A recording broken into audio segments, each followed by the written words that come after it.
nadie más?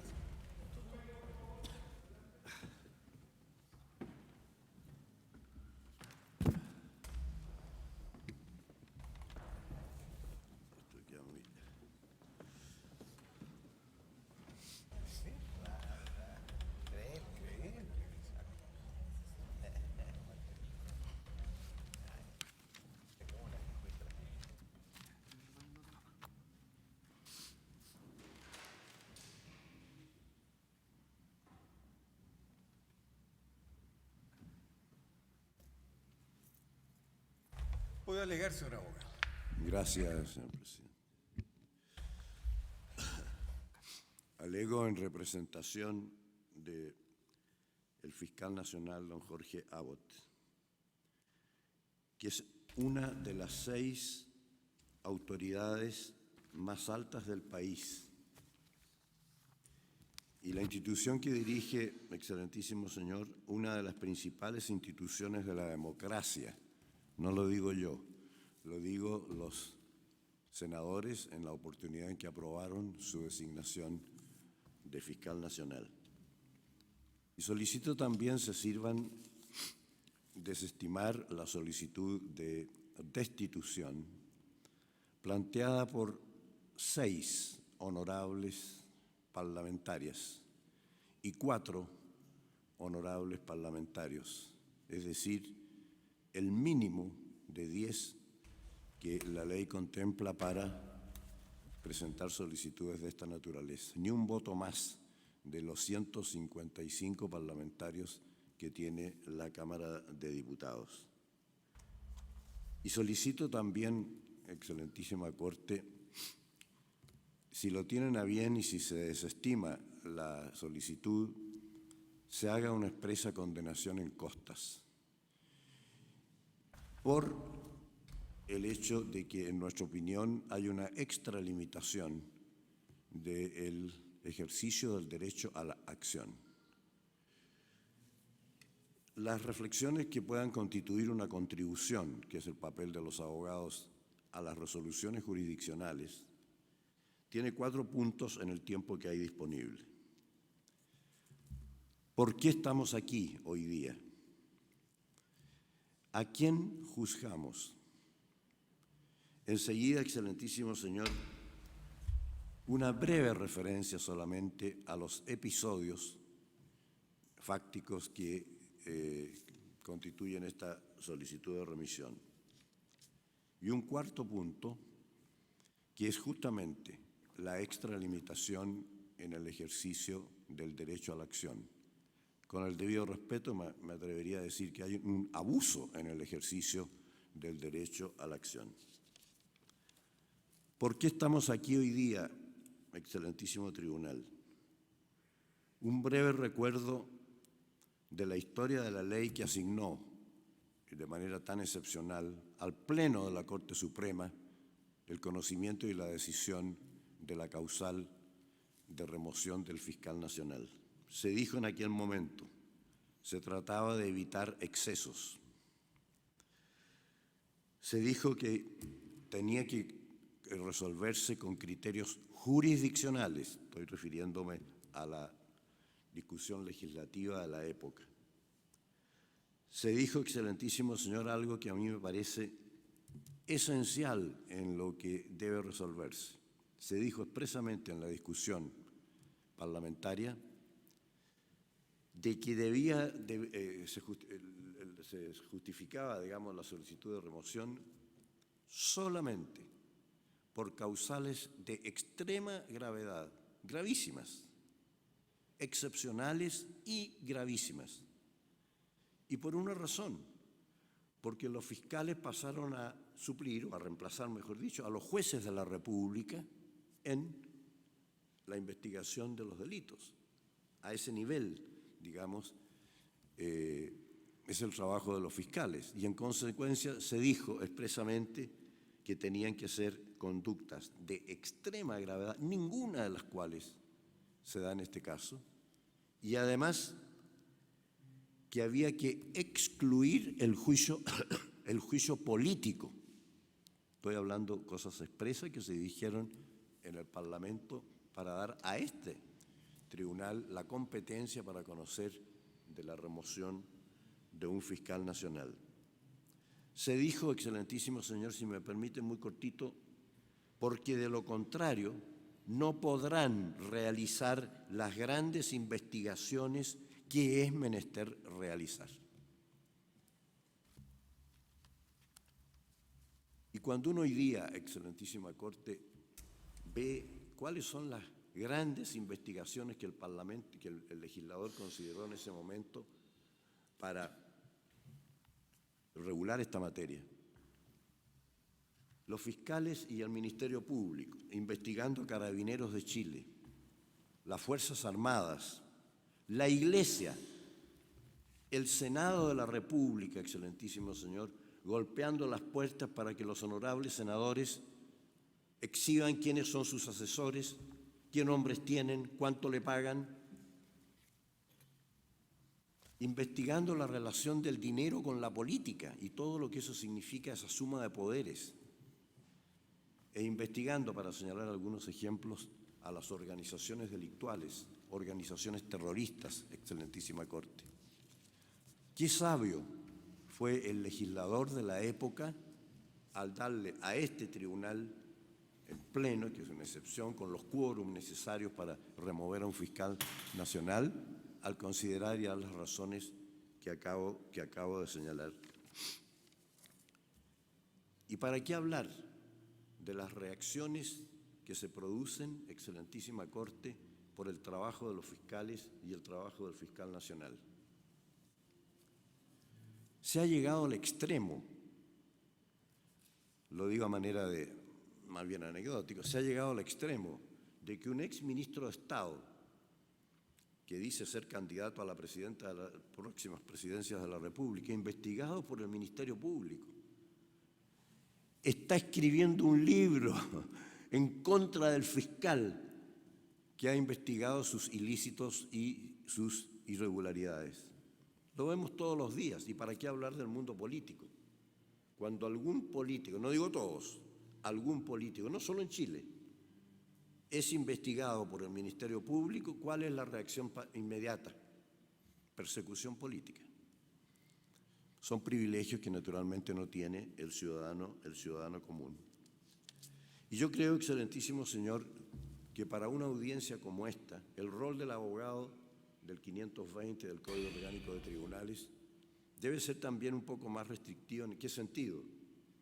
De contribuir, porque ese es el objeto de los alegatos, contribuir a las mejores decisiones jurisdiccionales. Y en este sentido solamente quiero hacer una brevísima contribución y mencionar, porque no los voy a desarrollar, mencionar cuáles son los temas jurídicos que están inmersos en este problema. Los voy a mencionar solamente porque no es el caso en un alegato estarlos exponiendo y además están los antecedentes. ¿Cuál es el derecho aplicable a esta situación? La Constitución Política de la República, qué duda cabe.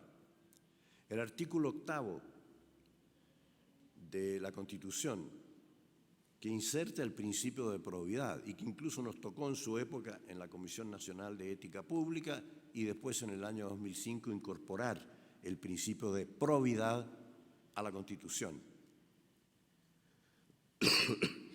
Los artículos 19, número 14, que el fiscal ha invocado muchas veces, en el sentido del derecho constitucional de petición. El artículo 1 de la Constitución Política de la República, voy a referir brevemente el principio de servicialidad. Y el artículo 89, que regula a rango constitucional al Ministerio Público y se desarrolla posteriormente en la Ley Orgánica del Ministerio Público, que es el elemento fundamental jurídico, en mi opinión, para resolver este tema. Excelentísimo señor, no es aplicable la Ley 18.575, la Ley de Bases Generales de la Administración del Estado. No es aplicable. Y digo esto ¿por qué? Porque el escrito de requerimiento tiene múltiples referencias a la Ley 18.575.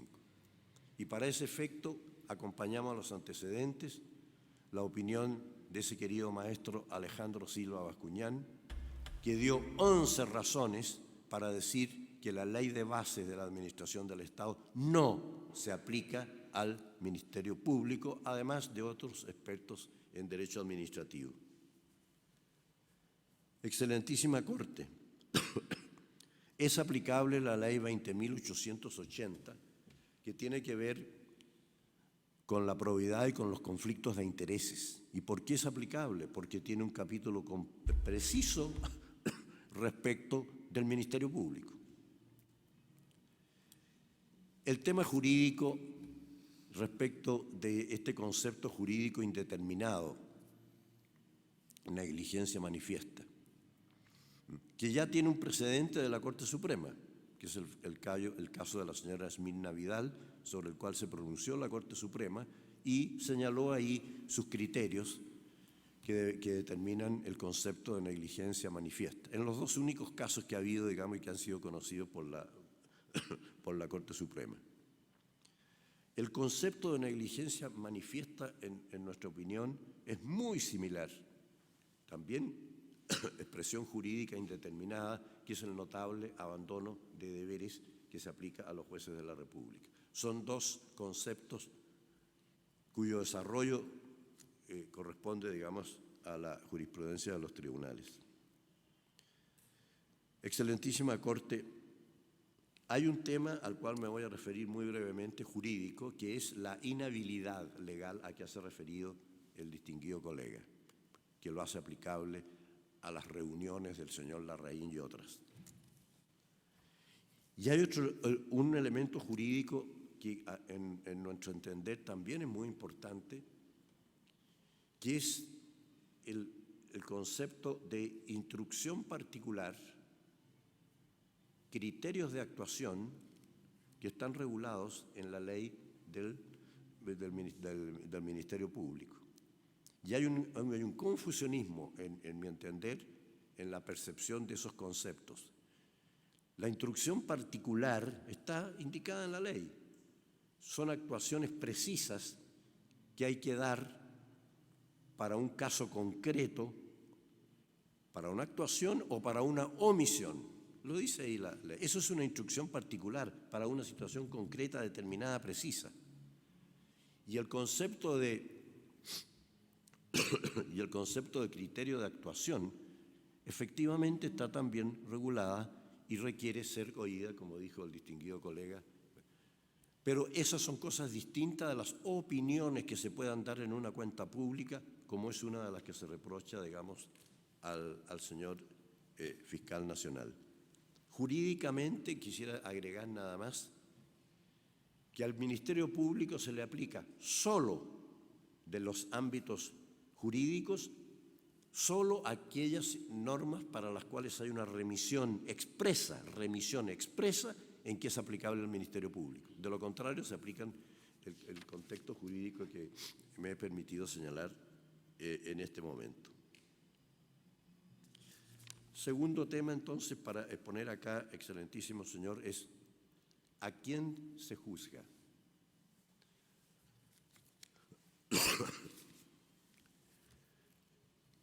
Está acompañado de los antecedentes la sesión del Senado de la República que aprobó la propuesta de la presidenta en ese momento para designar al fiscal Abbott. Tiene 40 páginas, excelentísimo señor, y cuando se lee este documento, qué cuesta y qué doloroso es que se le califique de corrupto al señor fiscal nacional. Porque la corrupción, lo dicen todos los expertos, es justamente insuficiencia de ética, insuficiencia de probidad, que es lo que se le achaca al fiscal. Y cuando uno ve, excelentísima Corte, las referencias que se hicieron en el proceso de nombramiento de parte de todos los honorables senadores, por ejemplo, se mencionó el caso que había tenido en la investigación de las asignaciones de los parlamentarios como fiscal regional. La trayectoria personal, académica, profesional y, sobre todo, de servicio público, excelentísimo tribunal. 10 años en la Corporación de Asistencia Legal. Cerca de 8 o 10 años lleva también en el Ministerio Público. Se dijo en ese momento, excelentísimo señor, como rasgos, la cercanía que tiene con la ciudadanía. Se mencionó también la sencillez, los valores éticos y morales del señor fiscal nacional. Cuando uno lee la intervención de la señora Isabel Allende en estas 40 páginas, donde se refiere específicamente a la probidad y a la rectitud y a la integridad moral del señor fiscal nacional. Pero el problema de la probidad, en nuestro entender, no solamente tiene que ver con la honradez. La honradez, de acuerdo al diccionario de la Real Academia Española incluso, es sinónimo de probidad. Pero el concepto mismo de probidad, puesto que se ataca a la probidad, comprende 2 elementos más que en mi opinión son muy importantes y que explican o están en el trasunto de todas las actuaciones del señor fiscal nacional. El segundo elemento, en mi entender, es la excelencia en el oficio. No solamente la honradez, excelencia en el oficio, hacer la pega bien, cumplir con todas las normas que la ley del Ministerio Público establece, probidad, eficacia, eficiencia, transparencia, publicidad. Excelencia en el oficio, que es el sello que el fiscal nacional le ha impuesto al Ministerio Público. ¿Y por qué no recordar a nuestro Premio Nobel de Literatura sobre ese punto? Cuando en esa obra maravillosa, Pasiones del Vivir, dijo, con su lenguaje, el asiento geológico de las crisis de todos los pueblos, ya había transcurrido mucha parte de su vida, las crisis de todos los pueblos son los oficios mediocremente realizados. Y mencionaba políticos mediocres, y mencionaba sacerdotes mediocres, profesionales, abogados, médicos mediocres. La excelencia en el oficio, excelentísima Corte. Y el tercer elemento de la probidad, la responsabilidad social, es decir, digámoslo en términos constitucionales, el principio de servicialidad a que se refiere el artículo 1 de la Constitución Política del Estado. Los expertos en derecho internacional señalan que la Constitución Política tuvo un giro del acento en la estructura del Estado hacia la persona humana. Y por eso señala que el Estado está al servicio de la persona humana.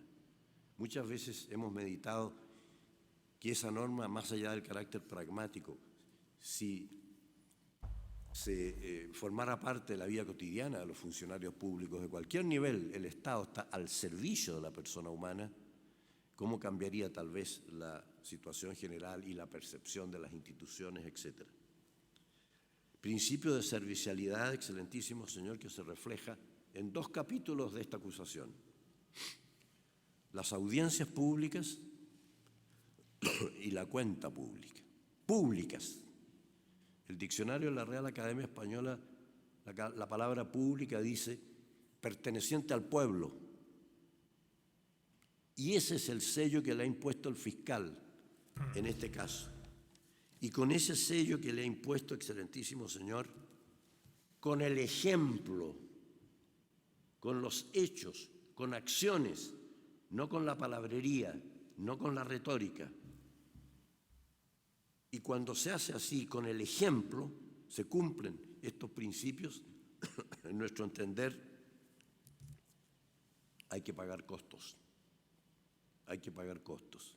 Y un precio que está pagando el señor fiscal nacional es por haber cumplido precisamente con estas normas fundamentales o principios de la probidad. Un costo es estar enfrentado a una acusación de esta naturaleza, que no tiene nada que ver con la gravedad que mencionaba hace un instante. Y la única manera que tiene el señor fiscal de seguir avanzando, él ha dicho, independientemente de lo que resuelva la Corte, Él ha dicho que no ha pensado jamás en renunciar, a pesar de todos los avatares de la vida cotidiana, porque tiene la vocación, que significa no solamente competencia para el cargo, sino gusto por lo que se hace. Y tener esta idea mayor de que lo que se está haciendo en el día a día es, como dice la Constitución en su artículo 1, participando, contribuyendo al bien común del país. Y eso es lo que le da fuerza para resistir las críticas del día a día y acusaciones como esta, que en mi opinión extralimitan el ejercicio del derecho a la acción. No voy a hablar de ese tema en un tribunal de este nivel. Tercer punto, en consecuencia de lo que pudiera ser una contribución a vuestra decisión. Los episodios. Los hechos que se buscaron y que yo diría, con mucho respeto, se rebuscaron, son los 3 episodios que ya se conocen y de la cual se hizo una relación de la causa. 2 audiencias públicas, 2 conflictos laborales internos y un párrafo de 6 líneas de la cuenta pública del presente año, que tiene más de 20 páginas, y cuando se lee esa cuenta pública se reafirma y se confirma los niveles no solamente de competencia jurídica, sino que de competencias organizacionales, etc. Las audiencias públicas, muy brevemente, porque esto ya se ha conversado, precisar nomás. 2 audiencias públicas, excelentísimo señor, de alrededor de 300 audiencias públicas que ha concedido el señor fiscal desde que asumió el cargo en diciembre del año 2015. Se ha acompañado a los antecedentes, y aquí están, 191 audiencias vía ley del lobby. Y de esas 191, 2 audiencias concedidas a la señora Cristina Girardi, acusadora, hoy día. 2 audiencias concedidas al señor Hugo Gutiérrez, acusador de hoy día, y una audiencia concedida vía lobby a la señora Nullado, honorable parlamentaria, también acusadora del señor fiscal. Cerca de 300 audiencias, como él lo explicó en su declaración, por 2 canales, la vía lobby, la ley 20.730, y la otra que es una vía de agenda. No se refirió el colega al tema ese, porque se hizo públicamente, por los diarios, tremendo fue. Hay más de una audiencia con el señor Larraín, se encontró más de una audiencia. Pero esas audiencias, excelentísimo señor, no solo con el señor Larraín, con otros, también las lleva en una agenda que está en la página web del Ministerio Público, o sea, cualquiera puede verlas. 2 audiencias públicas, excelentísimo tribunal, precedidas de una solicitud escrita. Una del presidente del Senado, don Guido Girardi, en que le manda un escrito al fiscal, en que le dice, que tal como se ha recordado, que en esa causa podría estarse infringiendo los principios de celeridad, etc. Y la otra audiencia de los abogados Segers y Donoso, ¿qué pidieron? También por escrito, que sus clientes estaban relacionados con 2 causas, con las causas Soquemich y Penta. Y pedían fusión en una sola causa, porque estarían afectando los derechos constitucionales de sus clientes. ¿Qué hizo el fiscal nacional en virtud de sus facultades directivas, correccionales y económicas? Que esto es muy importante, ya me voy a referir al punto. ¿Qué hizo el fiscal nacional? Pidió oficio a los fiscales que le informaran. Le informaron los fiscales. En las 2 audiencias que se objetan, la del señor Larraín y la de los abogados estos, las respuestas fueron negativas, excelentísimo señor. El fiscal nacional le contesta al presidente del Senado, está aquí, y le dice expresamente que no puede pronunciarse, y le dice expresamente porque no puede dar instrucciones particulares en ninguna causa. Están aquí las respuestas, Excelentísimo. Artículo 17 de la Ley del Ministerio Público. Y el Ministerio Público le contesta a los otros dos abogados que piden las audiencias. Todas estas audiencias, en la inmensa mayoría, están pedidas por abogados y por políticos. Y en la otra audiencia, a los dos abogados que presentaron por escrito esta petición de fusión de causas, la respuesta del Ministerio Público también fue no al lugar.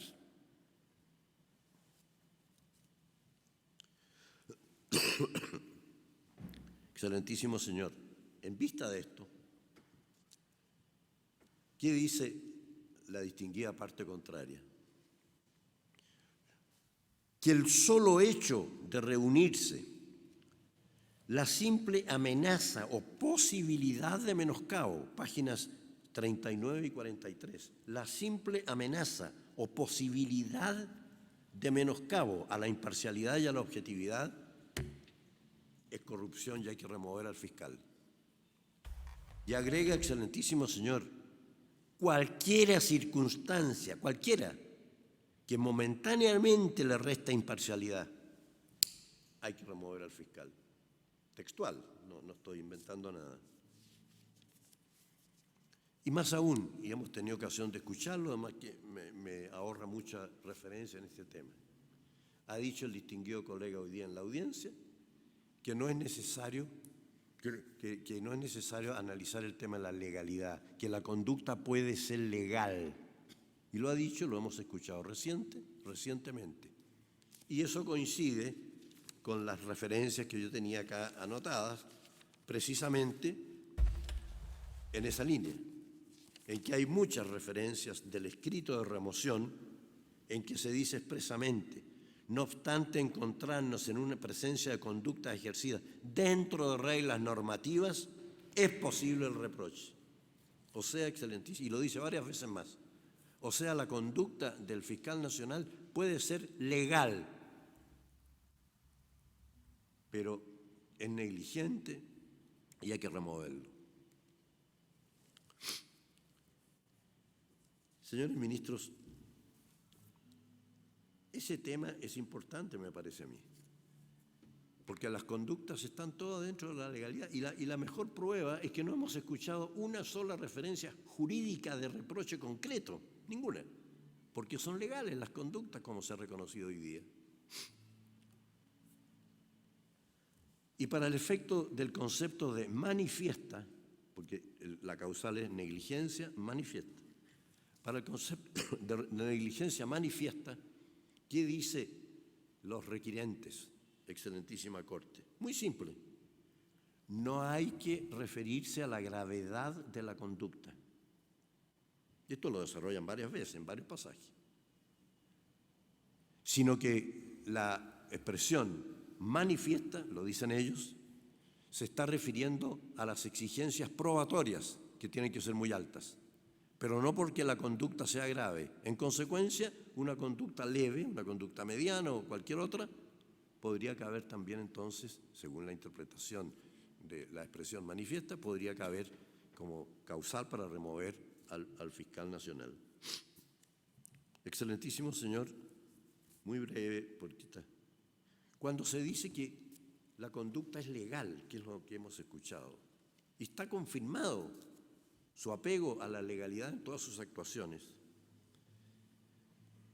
y entonces se elabora la tesis de que aun siendo legal puede haber ahí algún tema relacionado con la probidad, que me sugiere 2 o 3 referencias o reflexiones al tema de la corrupción que bien más o menos conocemos. La falta de probidad, la corrupción, tiene 2 componentes que todos los autores internacionales reconocen. Un primer componente que es la oscuridad, el secretismo, todo opacidad. Alguien dijo, un hongo que crece en la oscuridad, la corrupción, un hongo que crece en la oscuridad. Todos estos cargos están a la luz pública, no hay nada oculto. Y el segundo elemento de la corrupción que también lo refirió el distinguido colega, tiene que ver con la prevalencia del interés privado por sobre el interés público. Ese es un elemento esencial, digamos, de las faltas a la probidad. Y entonces, excelentísimo señor, ¿cuál es la referencia que se hace de contrario sobre este punto? Puesto que pueden ser legales, nos ha dicho la conducta del fiscal nacional, que habría actuado en favor de ciertos imputados que tienen la calidad de diputado o senador. Se dice ciertos imputados, grupos específicos de investigaciones con imputados. Este punto quisiéramos precisarlo. Cuando lee su cuenta pública en abril del año 2018, no había ninguna causa, ninguna, con algún parlamentario a quien pudiera aplicarse esta opinión que dio en la cuenta pública. Ninguna. El único parlamentario que en ese momento había era el señor Pizarro, pero él ya había cesado, había terminado toda la fase de la investigación. Excelentísimo señor, otro punto que puede significar una contribución a vuestra decisión tiene que ver con lo que se ha escuchado de la inhabilidad del señor fiscal nacional. Sobre este punto, excelentísimo señor, quisiera señalar, porque hemos escuchado, ¿no es cierto?, que en el Senado dijo que se iba a declarar inhabilitado para el caso Penta. Entonces se sugiere que le mintió al Senado, porque dijo, yo me declaro inhabilitado, no me voy a meter en el caso Penta. La inhabilitación que puso en el Senado y que cumplió después el señor fiscal nacional era para dirigir la investigación.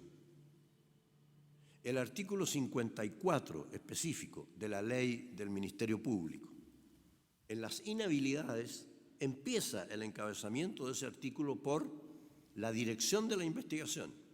Termina con una línea que se remite al artículo 55, que son las causales de inhabilidad, cuyo numerando segundo es el que eventualmente, porque dijo, tengo un parentesco con el señor Moreno.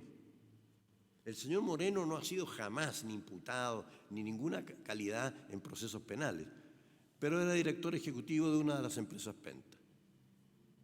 Y dijo allá en el Senado, y cumplió después en el hecho cuando asumió el cargo, de que se iba a abstener de dirigir la investigación que la llevaba, como se ha explicado también, el anterior fiscal nacional, el señor Chaguán.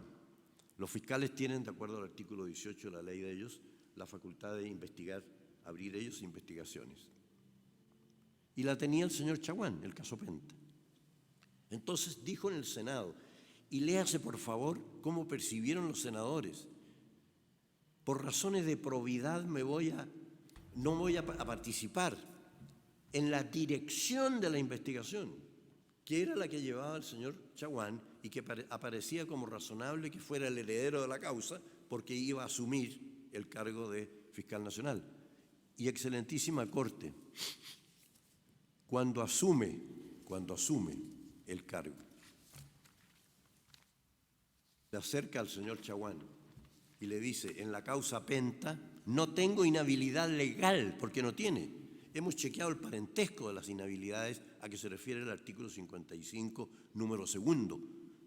No le alcanza ese parentesco para constituir inhabilidad legal, excelentísimo señor.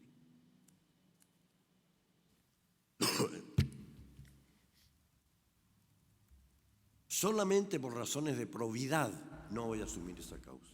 Y cuando días antes de asumir, aquí está el oficio.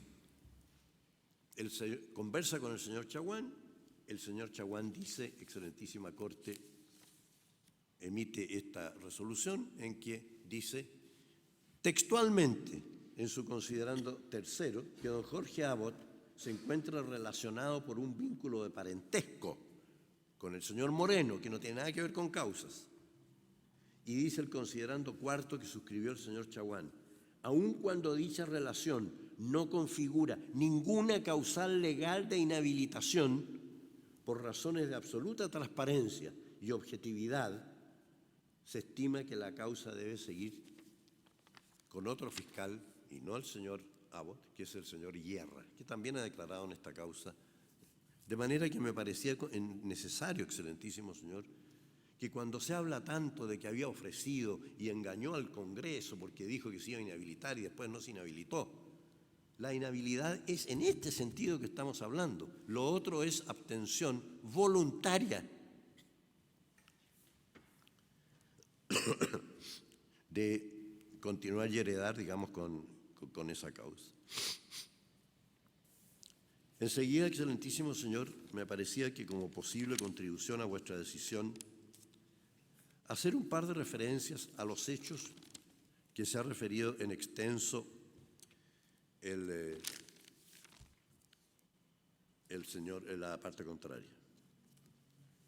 Es tan liviana la presentación, digna de costas, en mi modesto entender, aun cuando las costas sean simbólicas, pero es tan liviana que buscaron dos conflictos laborales, dos,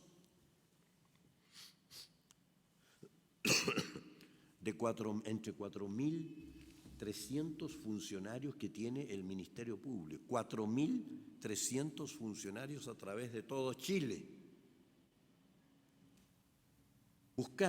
Rebuscaron dos conflictos laborales que todas las instituciones la tienen, muy pocas el Ministerio Público, pero la tienen. Dos conflictos laborales, excelentísimo señor, resueltos por los tribunales ordinarios del trabajo.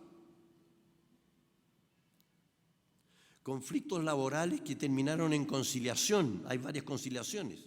Y aquí quiero rectificar al distinguido colega, porque él habla que una de estas conciliaciones la hizo el fiscal nacional, la de la señora Ruiz, que se había hecho la denuncia, digamos, ya voy a referirme a eso. En esa conciliación participó el abogado señor Daza, que es muy conocido en representación de los trabajadores, y él revisó y participó en la elaboración del documento de conciliación. Aquí se ha dicho hoy día, y por eso rectifico, de que eso lo escribió el fiscal nacional, nada más lejos de la verdad. Acoso laboral, excelentísimo señor, entre una funcionaria y otra funcionaria de la División de Estudios del Ministerio Público, la señora Flores y la señora Muñoz, entre dos funcionarias mujeres, acoso laboral. ¿Qué hizo el fiscal? Ordenó una investigación administrativa. Y se dice en el cargo, en virtud de este acoso laboral hay que removerlo porque no hizo lo suficiente.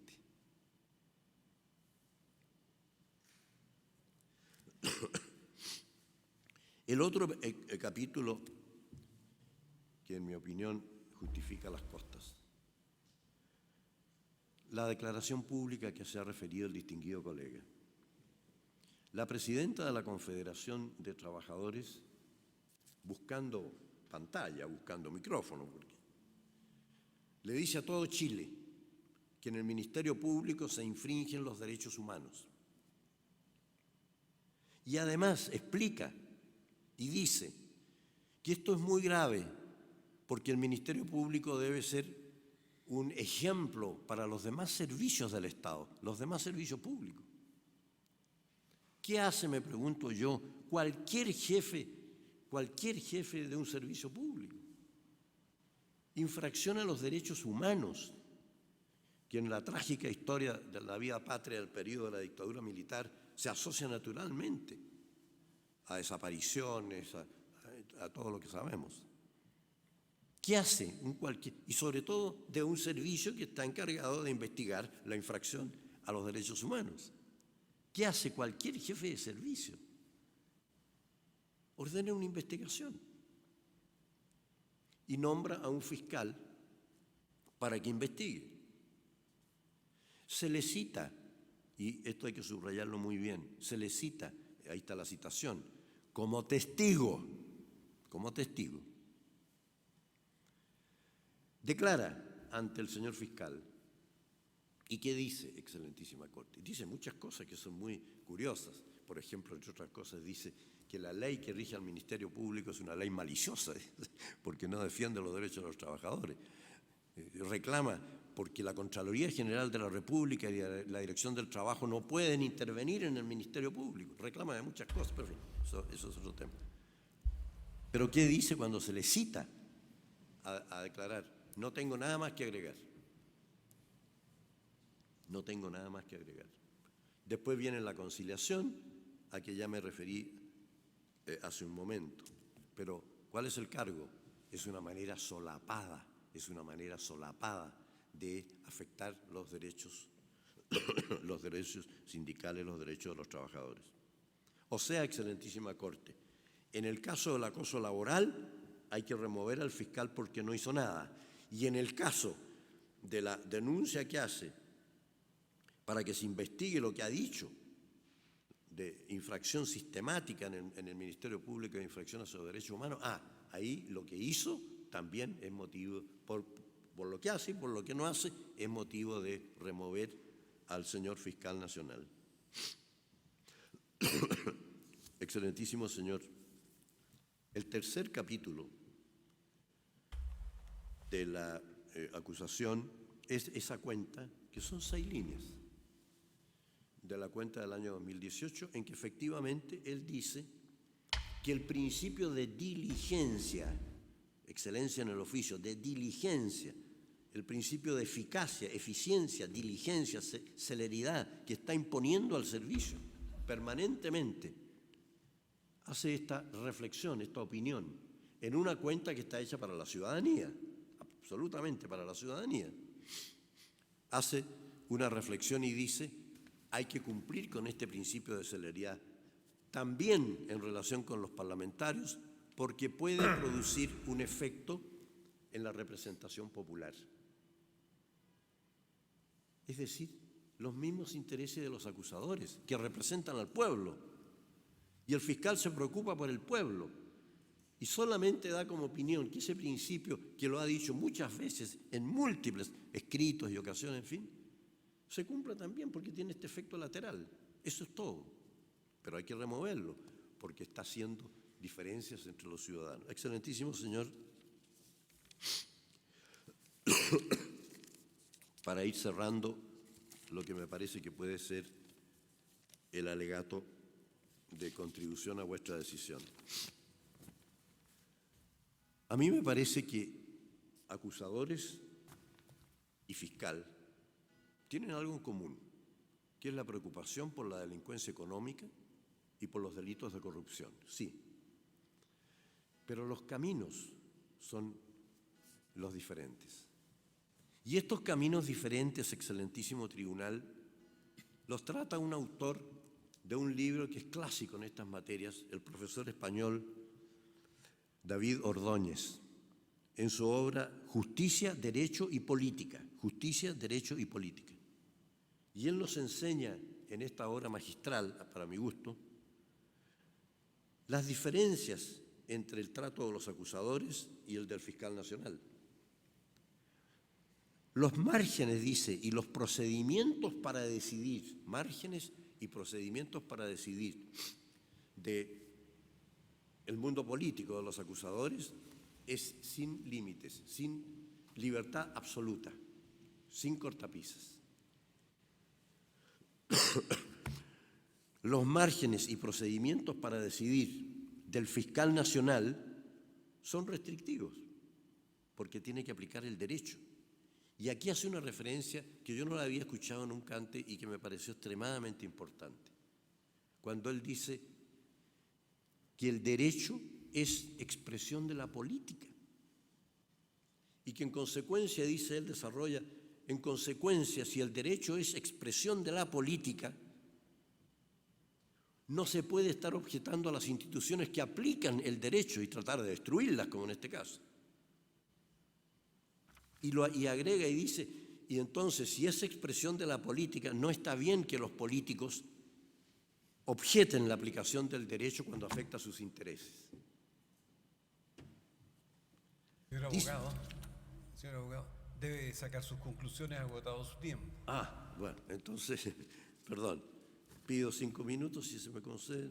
Bueno, ese es un tema, y el último entonces, el último tema de las ideas que estaba pensando, para cerrar. Decimos que hay abuso en el ejercicio del derecho a la acción. ¿Y por qué decimos eso, excelentísimo señor? Y con esto cierro. En la Cámara de Diputados, con motivo de la cuenta pública, se propuso a nivel interno de la Cámara de Diputados, de acuerdo a normas internas de la Cámara, que se hiciera una declaración pública como Cámara, objetando esa parte de la cuenta que acabamos de ver, porque hacía un trato desigual a los ciudadanos, etcétera, discriminaciones. Excelentísimo señor, eso está aquí. Resulta que se votó en la Cámara, rechazada, como cuerpo corporativo. La Cámara de Diputados rechazó siquiera hacer una formulación, declaración pública. Rechazó. Y no obstante el rechazo, que se está acompañado del documento, ese episodio lo constituyeron en una causal para remover al fiscal nacional, cuando en su propia casa no tuvieron la votación suficiente para hacer una declaración pública, pero el hecho lo transforman en un episodio de la remoción. Y termino, excelentísimo señor, en el tema de lo que estimo abuso del ejercicio del derecho a la acción. Se pide un informe en derecho. Sabemos que los informes en derecho se hacen para facilitar una argumentación del que lo pide. Hay un abogado que es muy requerido del Partido Socialista, don Enrique Aldunate, se ve que es un abogado distinguido, hace un informe en derecho sobre este tema. ¿Y qué dice en este informe en derecho, excelentísimo señor? Muy simple. Dice: no hay ninguna causal para plantear esta remoción, acompañado del informe. Dice enseguida: las afirmaciones o puntos de vista pueden ser discutibles, pero miren lo que señala: pero realizados en un contexto de legitimación. Y termina diciendo, sugiriendo algún recurso de inconstitucionalidad contra el juicio abreviado que cayó al final en el caso Penta, pero además hace expresa referencia, e informe en derecho, hace expresa referencia a la fragilidad del mecanismo que usaron, porque solamente, lo dice el informe en derecho, solamente permite que 10 parlamentarios planteen, digamos, estas solicitudes de remoción. Si no, no tuvieron un voto más de los 10, el mínimo, que uno que conoce el Congreso, estas veces a veces se hace en el café del Congreso. Termino, excelentísimo señor, el último capítulo, lo menciono porque no lo voy a desarrollar por razones del tiempo, que es el de las atribuciones de intenciones. Señor abogado, déjelo de arreglar. He terminado. Pido que se desestime el recurso y, si el tribunal lo estima pertinente, una expresa condenación en costas, atendida el mal uso del ejercicio del derecho a la acción. Gracias, señor. Bien, gracias. Tiene hasta 15 minutos para su réplica. Muchas gracias. En primer lugar, voy a comentar y aprovecho de contar de que este requerimiento es inédito en la historia de Chile. Nos tocó comentar, analizar de manera tal de que no incurriéramos en ninguna falta, y respondiendo al hecho de que señala el distinguido colega Bates, de que no habrían otros parlamentarios que quisieran apoyar este requerimiento de remoción. Personalmente tengo las firmas. Apoyaron este requerimiento el señor diputado Florcita Motudas, la diputada de Gael Yomans, el señor Félix González del Partido Ecologista, Pedro Velázquez, independiente, Diego Ibáñez del Movimiento Autonomista, Con eso quiero dejar por superado de que este requerimiento no tuvo más apoyo, sino que nosotros, por no incurrir en alguna causal de desestimación del presente requerimiento, quisimos solamente incorporar a 10, tal como lo señalaba el artículo 53 y el artículo 89 de la Constitución Política. Esa fue la razón por la cual no llenamos de nombres este requerimiento de remoción, porque personalmente me tocó reunir las firmas en el Congreso para obtener el apoyo a la destitución del señor Jorge Abbott, y además está decir que el apoyo era bastante más amplio del que al final se presentó, precisamente para no incurrir ante esta excelentísima Corte Suprema en un error administrativo. En segundo lugar, dice el colega que no hay argumentos jurídicos, que aquí no hay argumentos jurídicos.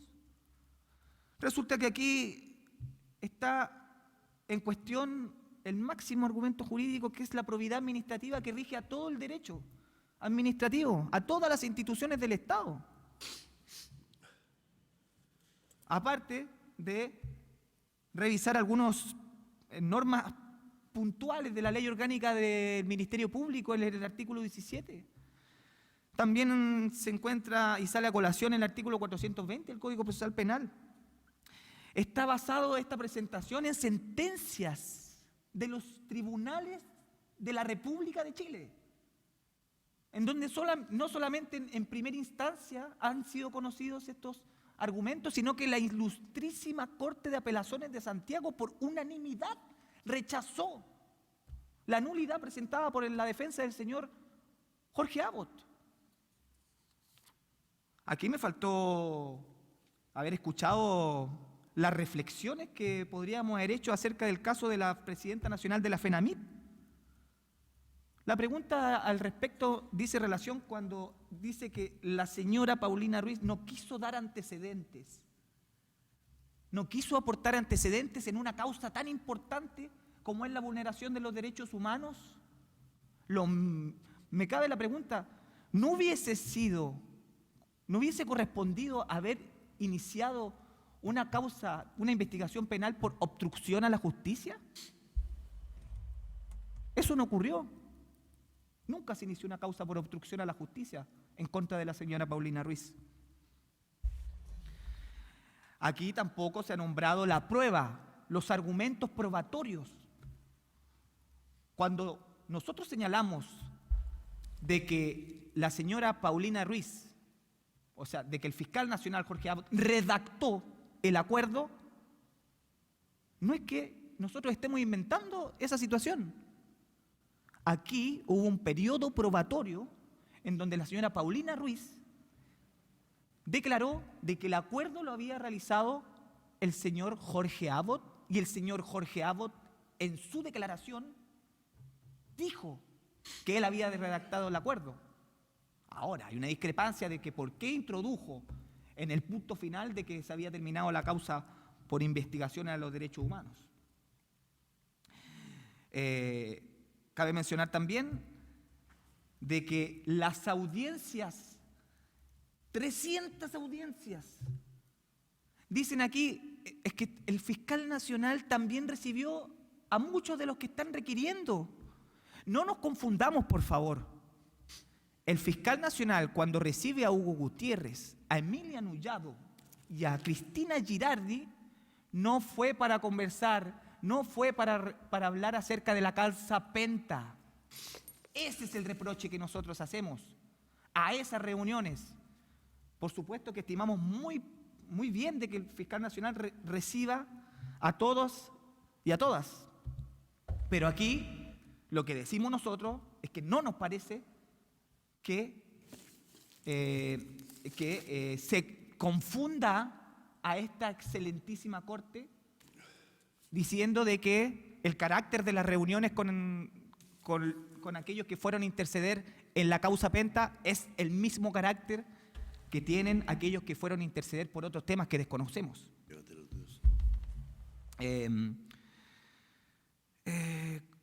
con respecto a la solicitud de reunión, la solicitud de reunión no la hizo Guido Girardi a nombre propio, sino que a solicitud de los comités políticos de Renovación Nacional por el señor Alamán y del señor Larraín por el Partido Unión Demócrata Independiente. Ellos fueron quienes solicitaron las peticiones, ellos fueron quienes solicitaron la reunión. Con respecto a la inhabilidad, aquí ustedes tienen en sus manos la sesión de la Cámara. Existe un video, por si ustedes estiman necesario, en donde aparece el mismo Jorge Abbott señalando: no quiero tener conexión alguna, no quiero intervenir de ninguna manera.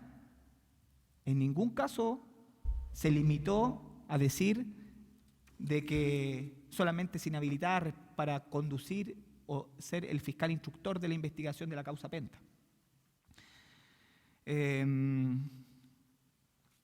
Si se me va algo, sería para otra vez. Pero en definitiva, esos son algunos de los comentarios que tengo que hacer respecto del alegato del distinguido colega.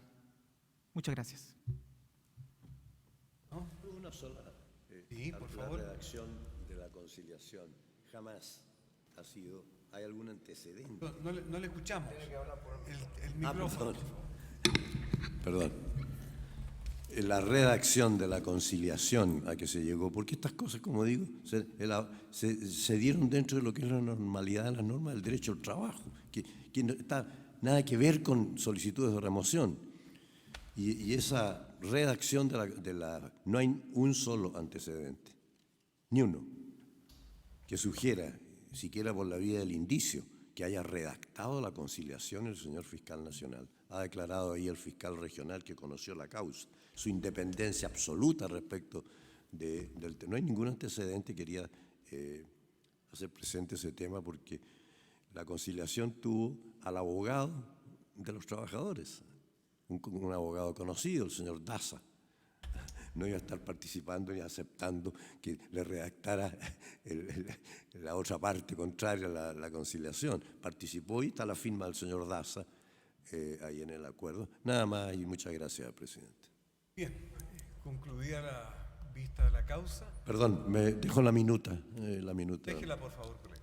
Está concluida entonces la vista de la causa y apenas haya acuerdo, será comunicado. Muchas gracias.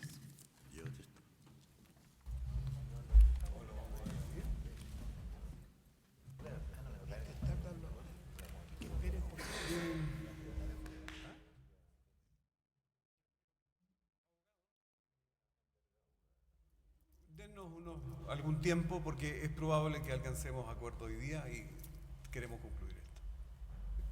Eventualmente les vamos a avisar. Bien, terminada la vista.